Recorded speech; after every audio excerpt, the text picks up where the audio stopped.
Bem-vindo a todos, eu sou o Padre Marcos dos Santos, mais uma vez, que bom estarmos aqui reunidos. E falo aqui da Espanha. Teve uma pessoa que perguntou: Padre, onde o senhor está com a paróquia?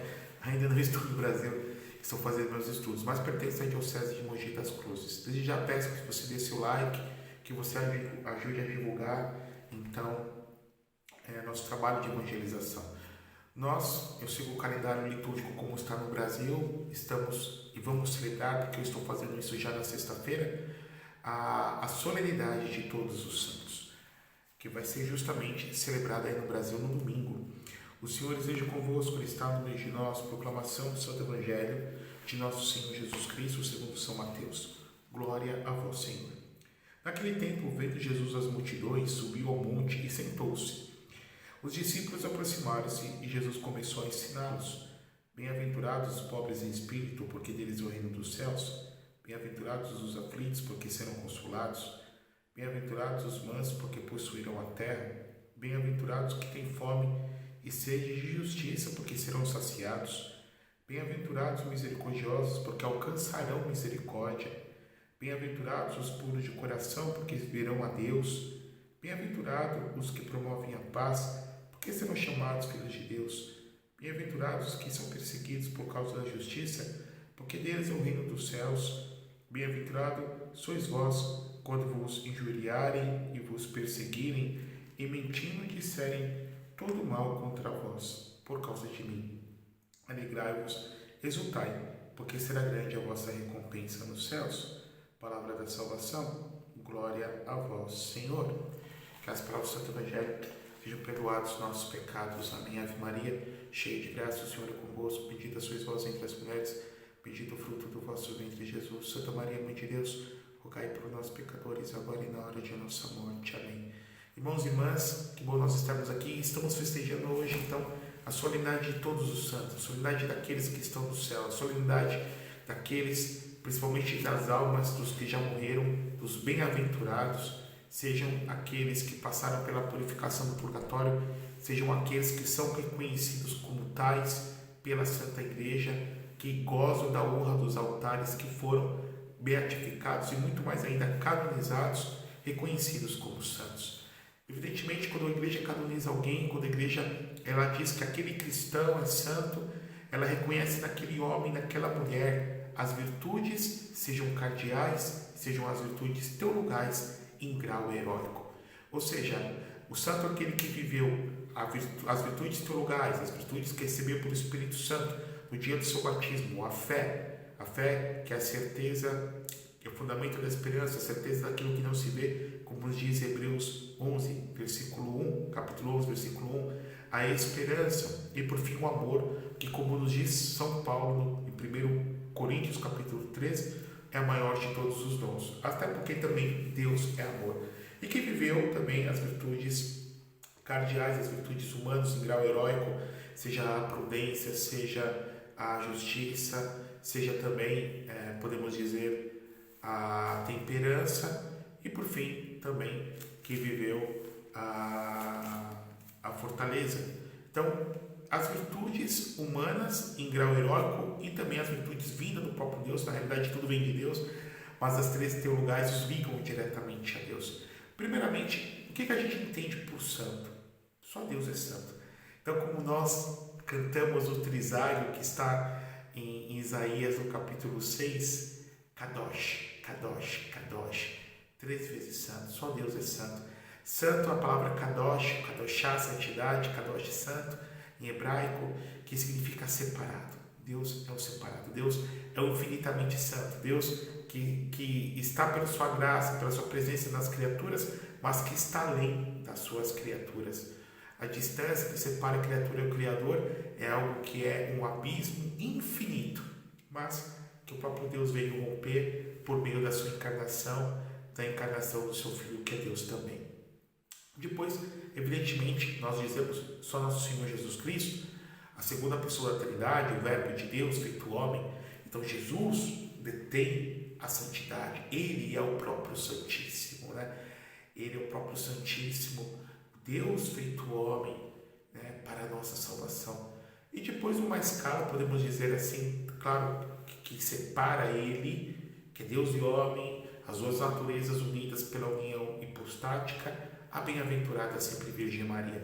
Então, das criaturas a mais santa, eu digo criatura, apenas criatura, porque a humanidade de Jesus foi criada por Deus, mas Jesus é o Filho, é o Verbo, unido-se, a natureza humana é divina, mas quando eu falo criatura, 100% criatura, a mais santa é a bem-aventurada sempre Virgem Maria. E depois nós temos os outros santos, né? Podemos dizer assim, o coro dos apóstolos, depois o coro dos mártires, aqueles que deram a sua vida, o seu sangue por Jesus, para testemunharem a fé em Jesus Cristo, por testemunharem, por exemplo, a fé católica, como por exemplo os primeiros séculos, né, do Império Romano, que entre queimar incenso para os deuses ou para o imperador, a pessoa preferiu morrer, né, reconhecendo apenas em Deus, em Jesus, o único Deus verdadeiro, não aceitando cometer pecado de idolatria. Quantos santos, como por exemplo São Jorge, Santo Expedito, com outros santos mártires também, que a gente pode recordar, que Santa Águeda e outros santos, Santa Lúcia, que preferiram morrer do que justamente adorar os outros deuses. Ou, né, trocar a religião, como foi o caso, por exemplo, daqueles que diante da fé muçulmana que foi oferecida por eles, para eles pudessem sobreviver, eles preferiram se manter católicos, serem decapitados, do que justamente se tornarem muçulmanos. Os mártires do amor, por exemplo, São Maximiliano Kolbe, que já no fim da Segunda Guerra Mundial, no campo de concentração, deu a vida, ofereceu sua vida como sacerdote, como franciscano, por um pai de família que tinha sido sorteado para justamente morrer no bunker de fome, como uma morte exemplar para os outros fugitivos dentro do campo de concentração. Deu a vida por amor. Então podemos dizer que existem os mártires, martírio, martiria, que significa testemunho. As santas virgens, aquelas que preferiram, viveram o martírio da carne, guardando a virgindade por amor a Jesus, né? Então, o padre dá um exemplo aqui, Santa Cecília, né? Santa Filomena, e algumas santas que, além de serem virgens, também foram mártires. Depois, os santos confessores, aqueles que sofreram tormentos por amor a Jesus, mas que não chegaram propriamente a morrer por Jesus. Morreram depois. Do exemplo de um santo confessor, São Máximo Confessor, e os santos doutores da igreja, aqueles que tiveram uma grande ciência e que, por meio da sua pregação, por meio das suas obras, elucidaram o mistério de Deus de uma forma didática, de uma forma que nós possamos cada vez mais mergulhar na revelação que Deus proporcionou e para mais amá-lo. Então, por exemplo, Santo Tomás de Aquino, um santo doutor da igreja, um outro santo doutor, Santo Afonso Maria de Ligório, e os outros demais santos que no rol da igreja nós podemos contemplar. Quando nós vemos o santo, qual é o movimento da nossa alma? 2. Primeiro, conhecer a sua vida. Então, eu preciso conhecer a vida do santo. Nós temos santos canonizados, estou falando aqui apenas dos canonizados, desde que de pequenos com graças místicas, exemplo, Santa Gemma Galgani, uma santa italiana que viveu no começo do século XX, que via o seu anjo da guarda, por exemplo, o Padre Pio, também um santo místico, Santa Catarina de Sena. Tivemos santos que desde pequenininho guardaram sua pureza. Exemplo, São Luís Gonzaga, que morreu com a idade de 23 anos. Tivemos santos outros, que tiveram uma vida mundana, uma vida de pecado, mas em determinado momento da sua vida se converteram. O exemplo, Santo Agostinho, que foi maniqueu, foi herege, era mulherengo.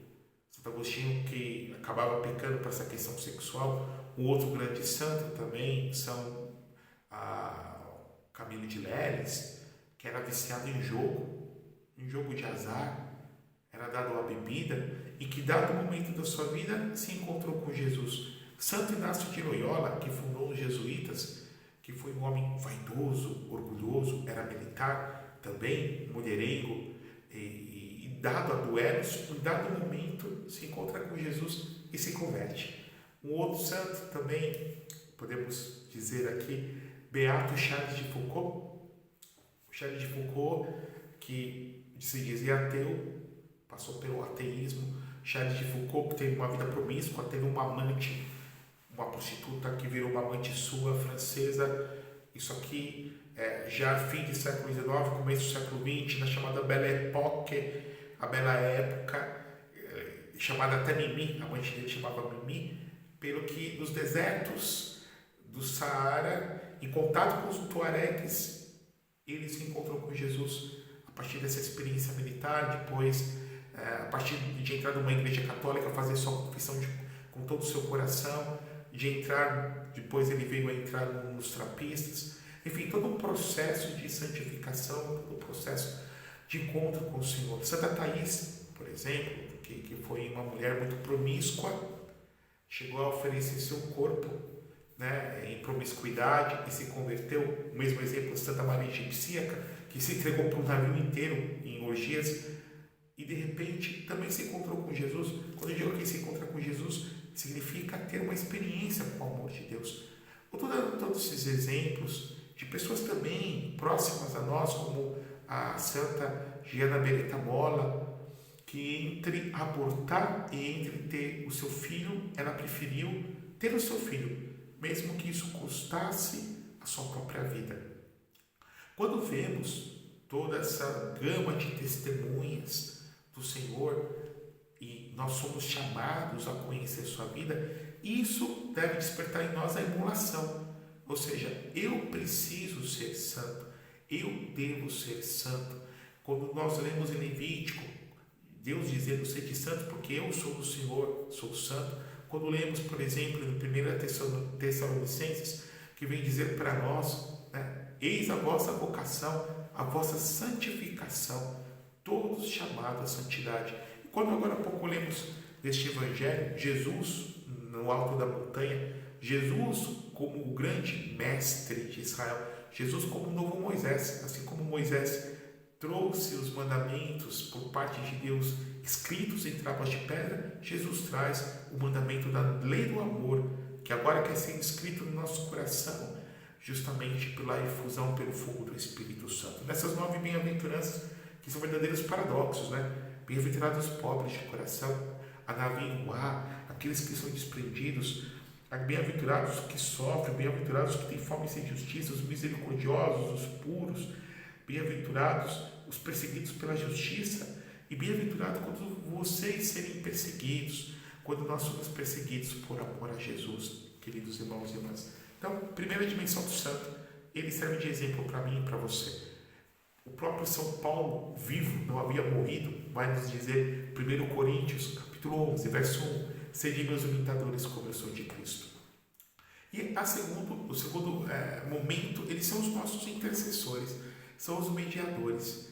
Eles intercedem junto a Deus. Assim como nós, aqui nesse mundo, pedimos um pelos outros, assim como nós, apesar dos nossos pecados e misérias, e não temos certeza da nossa salvação, intercedemos, quanto mais aqueles que estão no céu.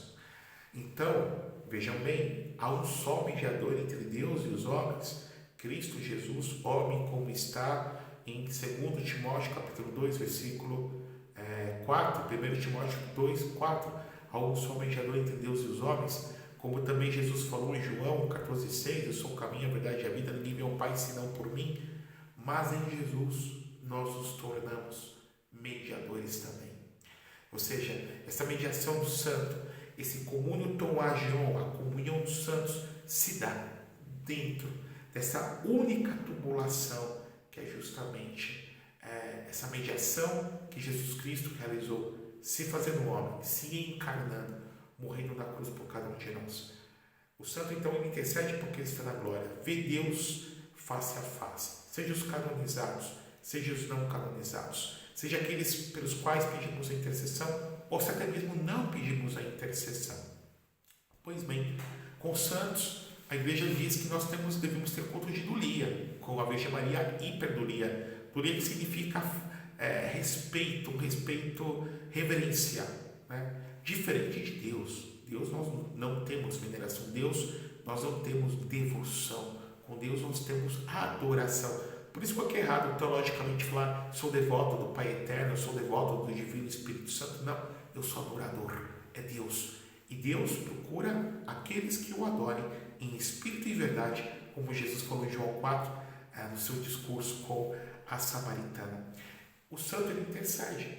Então, da mesma forma que em Jesus nós somos mediadores, Jesus é o único Filho do Pai, consubstancial ao Pai, como nos diz o credo, né? Homo uso to patros, porém em Jesus nós somos filhos de Deus, adotados pelo Senhor no dia que somos batizados e no dia que o acolhemos como o Senhor e Salvador da nossa vida.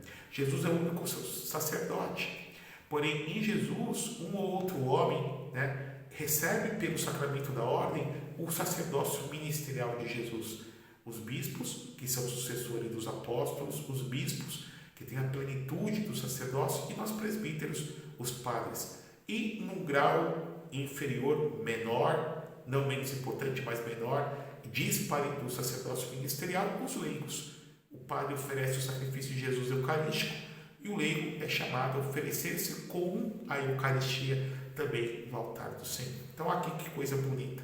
Os santos intercedem por nós. Os santos servem de exemplo. E eu e você somos chamados a sermos santos. Padre, como é que eu vou fazer para ser santo? Então o conselho que eu te dou serve para mim primeiro. Primeiro, o santo, ele sempre vai refletir uma virtude de Jesus. Ele vai ser um reflexo de Jesus. E Jesus vai viver nos seus santos. Primeiro, aceitarmos Jesus como Senhor e Salvador. Segundo, de termos vida sacramental, como dizia São João Bosco, comunhão e confissão, confissão e comunhão, comungar bem, confessar-se bem. Terceiro, ter vida de oração. Quando a igreja vai ver o sinal de santidade da vida de alguém, ela vai ver as virtudes, principalmente a virtude da paciência, como é que a pessoa acolhe a cruz da sua vida. Porque quando vemos a vida de todos os santos, vamos ver que em dado momento da vida dessa pessoa, do seu dado biográfico, ela se encontrou com o sofrimento, se encontrou com a cruz. E qual foi a resposta que ela deu mediante o sofrimento? Então, ter vida de oração, ter vida comunhão com Deus, porque é Deus que santifica. Depois, como é que você santo? Evidentemente, lutando contra o pecado, os três grandes inimigos do homem, a carne, o demônio e o mundo. E por fim, também, como nos diz São Luís Grignon de Montfort, ter devoção, aqui estou com a imagem, não é ela, não sou idólatra, mas da bem-aventurada sempre Virgem Maria, Nossa Senhora, aqui que eu comprei Lourdes, Nossa Senhora de Lourdes. São Luís Grignon de Montfort, ele vem dizer que tem duas formas de um escultor esculpir. Primeiro, ele esculpindo mesmo com a madeira, com o instrumento, se ele errar um golpe, destrói toda a escultura. E o segundo, ele diz, é você pegar um líquido e pôr no molde. E aí o líquido ele toma a forma do molde, e depois que você tira o molde e o líquido se solidificou, lá está a estátua, lá está o que você queria que fosse emoldurado. E é uma forma mais perfeita. Então ele fala que a Virgem é o formão dos santos. Queridos irmãos e irmãs, vamos ser santos. Deus, quando pensou em cada um de nós, pensou em um plano de vida para nós. Ele pensou que eu e você devemos ser santos na modalidade que Ele escolheu para cada um. O que significa que se eu não for santo e nem você for santo, não vai existir um outro santo nos trilhões de seres humanos que Ele criou, que Ele cria e que Ele criará, que vai ocupar o meu e o seu lugar. Que a bem-aventurada sempre Virgem Maria interceda por nós. Né? Tenha um amor com aqueles que são os nossos amigos do céu. Assim como a igreja é um corpo místico, assim como se tiver um incêndio nesse quarto, qualquer ambiente, eu passei a cabeça, passou um braço, passou o outro, o restante do corpo quer passar para não sofrer os danos do incêndio. Aqueles que estão no céu, já passaram do teto, vão socorrendo a nós, que estamos no incêndio do pecado, no incêndio desse mundão, né? Para que possamos também chegar do outro lado, como eles chegaram também. Conheça o santo que você tem devoção e lutemos também para sermos santos. Um dos segredos da santidade é o desejo de ser santo. Para que, Padre, ser santo? Para dar glória a Deus. Segundo, para salvar as nossas almas e salvar as almas dos nossos irmãos. Terceiro, para edificarem a igreja. E justamente todos nós, um dia, estarmos juntos na Jerusalém do alto, na Jerusalém do céu.